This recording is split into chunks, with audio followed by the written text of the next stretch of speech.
గోదావరి తీరంలో ఉన్న చిన్న గ్రామం వేములపల్లి. ఆ గ్రామం చాలా ప్రశాంతంగా ఉండేది. పచ్చని పొలాలు, వాగులు, పాత ఇళ్ళు. అందరిలోనూ ఒక ప్రత్యేకమైన ఇల్లు మాత్రం ఎప్పుడూ మూసివేసి ఉండేది. గ్రామస్థులు దాన్ని రామయ్య గారి ఇల్లు అని పిలిచేవారు. రామయ్యగారు చాలా ఏళ్ల క్రితం చనిపోయారు. ఆయన మరణం కూడా ఒక మిస్టరీగానే మిగిలిపోయింది. ఒక రాత్రి అకస్మాత్తుగా ఆయన కనిపించకుండా పోయారు. మరుసటి రోజు ఆయన శవం గ్రామం దగ్గర ఉన్న చెరువు పక్కన దొరికింది.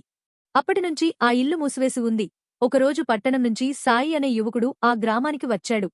అతను రామయ్యగారి మనవడు. పాత ఇల్లు అమ్మేయాలని వచ్చాడు. కాని గ్రామస్థులు ఒక హెచ్చరిక ఇచ్చారు. రాత్రి ఆ ఇంట్లో దీపం వెలిగితే బయటికి రావద్దు అని సాయి నవ్వుకున్నాడు. ఆ మాటలను అతను పట్టించుకోలేదు. మొదటి రాత్రి ఏమీ జరగలేదు. కాని రెండో రాత్రి అర్ధరాత్రి సమయానికి ఆ మూసివేసిన గదిలో ఒక చిన్న దీపం వెలుగుతూ కనిపించింది. గాలి లేకపోయినా తలుపులు కరకరలాడాయి. సాయి ధైర్యంగా ఆ గది తలుపు తీశాడు.